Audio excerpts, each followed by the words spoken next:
Alright guys, welcome back to the channel today, and let me start off by saying my boy, Ishigami, the clueless Casanova strikes again, man.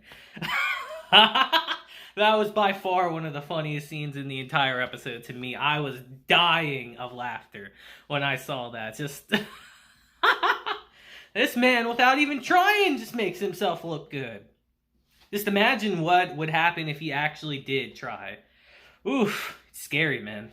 But welcome back to the channel, guys. We're here to talk about Kaguya episode 10 today. And we had yet another fun episode, I gotta say. The cultural festival as a whole has just been really fun.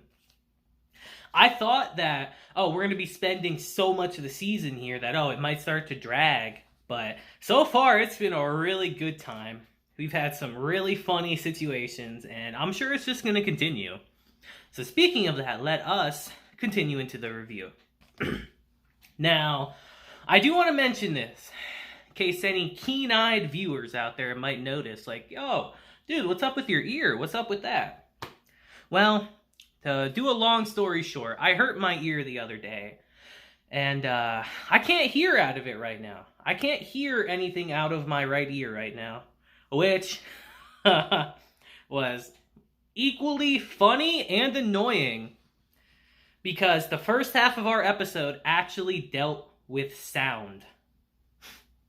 And to say that I had a really bittersweet smile on my face when I figured that out is an understatement. So let's just get into that, because boy did I find that annoyingly funny. So our first half of the episode continues where our last half from last week ended, where we get to see the haunted house that Lino and her group made. And it's a typical haunted house, scary, spooky, ooh, spooky kind of stuff, but they had a really cool gimmick, actually. Half of it is a haunted house, and the other half is like a sound experiment. You see, they were using... If you guys have been on YouTube before, which I know you have, you're watching this obviously, but they have these videos that use certain sounds to make it sound like 3D sounds. Basically meaning that it sounds like something's right in your ear, or like right behind you, or right in front of you. And putting that together with a haunted house is actually a brilliant idea. Again, a really bittersweet smile on my face because I couldn't hear shit. But... yeah, so their haunted house attraction is based on horror and sound. So they get into explaining about that, and it's honestly pretty cool.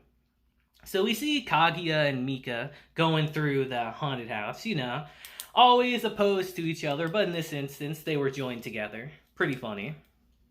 And we get to see Ishigami bringing Tsubame through there. Because his plan. His plan is to get close to her during the festival. So he's like, this is my chance. She's going to get super scared and probably cling to me. And then I get to be the big hero. But it turns out before then, though, that Ino caught some people doing some not so PG-13 things in the haunted house. So she ends up separating the guys and the girls. Completely crushing Ishigami's plan, of course. Super hilarious. Super funny. And from that point forward, we actually transition to Chika and her sister, who we've met previously before, but she's taking her sister Mohe through the student council room, the high school student council room, because she's actually the vice president of the middle school student council. She's taking her through there, explaining about their duties and all that, and her sister actually reveals that she's got a big old crush on Shirogane. Now, Chika, of course, hearing this, is mortified. As we all know, she's had some not-so-good interactions with Shirogane throughout the course of our series, really seeing the worst of him. And she tries desperately to convince her sister that, no, he's not. He is not worth your affection at all. He's actually a big train wreck. And it was just really funny, So she desperately tries to convince her of this. So the man himself actually walks in. And Chika sees this as an instance to prove herself right. So she starts giving these weird tasks to Shirogane, like, hey, juggle this, or hey, do the yo-yo trick and all that.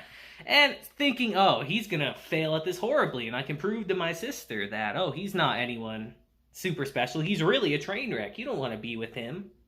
But in the process, our boy Shirogane destroys every task she gives him. Absolutely blows it out the water, making Chika look ridiculous and crazy the whole time, and making her sister fall for him even more. It was truly hilarious. I was dying of laughter during this as well. This whole episode was just really funny, guys. We had a lot of funny scenes in this episode, which, because of my ear, I really needed to laugh today, guys. So this episode was super great. But Chika, again, mortified that everything she's throwing at him, he's clearing. He's like, you've lied to me this whole time. Why are you so good at everything? And she chases him out the room, leaving her sister behind. Now, we get revealed in this instance that her sister actually wanted to give Shirogane a heart-shaped pendant. That, as we know from the girls in the school, that if you give a heart-shaped pendant to someone, it means you will have eternal love. So she wanted to give Shirogane that, but she never got her chance. But who she does get a chance to meet is Kaguya in this instance, who seems to overhear this and, let's just say has a not-so-good reaction to it, to say the least.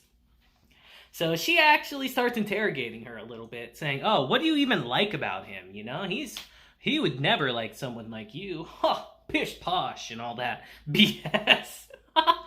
And, you know, at first she's naming off the things she likes, and Kaguya's easily brushing it aside, like, oh, that's nothing. Oh, that's childish. Anyone could think of that. But as Mohei is describing more and more about Shirogane, Kaguya starts realizing that, wow, she really knows him really well. She sees all the good things about him that everyone kind of overlooks.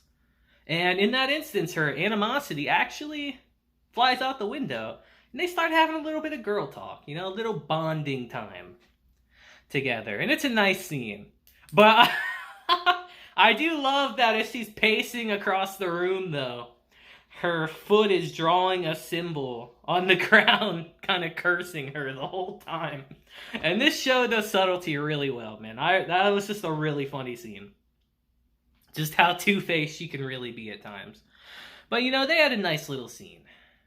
And from there, we actually transition back to Ishigami. Now, our boy, having his plan thwarted before, is kind of in the dumps. So, you know, Tsubame sees this and she's like, hey, come see my classroom exhibit and all that. Maybe that'll cheer you up a bit. So their thing is kind of like a carnival in a way, you know? They have a lot of games and events with prizes and all that.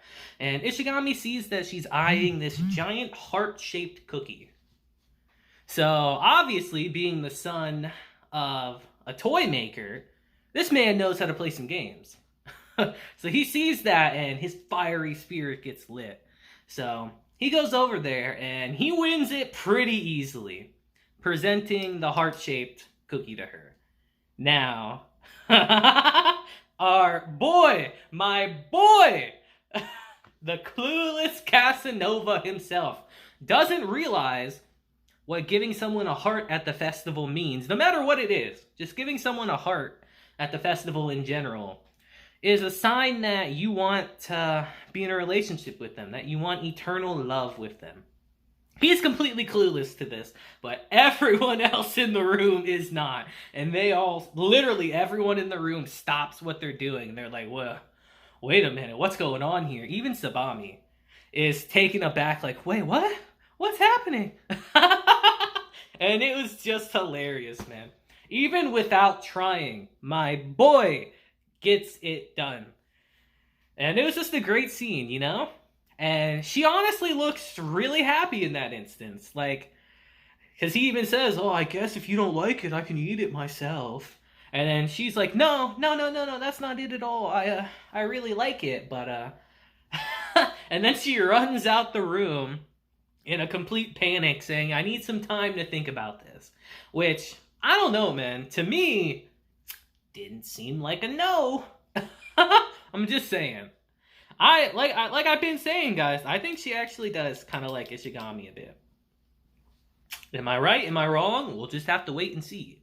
The manga readers are like, he doesn't know, but we'll have to find out eventually in the anime. So, as she's running out the room, we actually switch back over to Shirogane and Chika continuing their argument, and they see this happening, you know? And Shirogane actually says, "Oh, I didn't know Ishigami liked tsubame. That's crazy." And Chika's like, "You didn't know that? You're crazy. Are you blind?" And they start talking about that. Shirogane asks Chika, like, "Oh, what's Ishigami's chances?" And she says, basically 0. And she starts naming off all his faults, which is really mean, man. Chika's mean as hell sometimes. Let's be real, guys. Let's be real. She's really mean. Because in Shirogane's head, actually, he thinks that, oh, if Ishigami's love confession fails, that I'll never have a chance to do mine during the festival. The mood will completely be ruined. So he's silently praying that Ishigami is going to be okay in his confession. And he disagrees with Chika, saying, I don't think his chances are 0. And she's like completely taken aback, like, why do you think that? What do you think his faults are? And Shirogane just flat out says, he only really has one, and it's his lack of confidence. Which, throughout our whole series, that's been a really prominent thing that we've really showcased in Ishigami. Like, he's an extremely capable guy. He really is. Every time this man has set his mind to something, he's basically done it.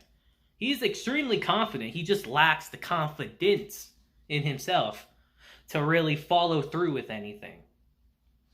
So, and our episode really ends on that kind of cliffhanger, with Chika and Shirogane really wishing Ishigami the best of luck.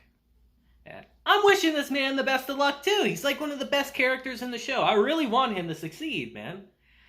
Just having a lack of confidence is something I think a lot of us can really, really understand. So I hope this man overcomes it, gets with tsubame, and has that happy ending. But are things ever that straightforward? We'll just have to wait and see. But you guys let me know what you thought about our episode down below. Like I said at the beginning, just another fun episode. You know, we got to see the first day of the cultural festival end in this episode, and it's been a blast, guys. It has not been dragging like I was fearing, and I'm quite happy about that. We got 3 episodes left in the season, so who knows what'll happen next. We'll just have to tune in and find out. But that'll be it for today's episode, guys. I hope you guys have a great day, week, month, and year. And until next time, just deuces and have a blessed day.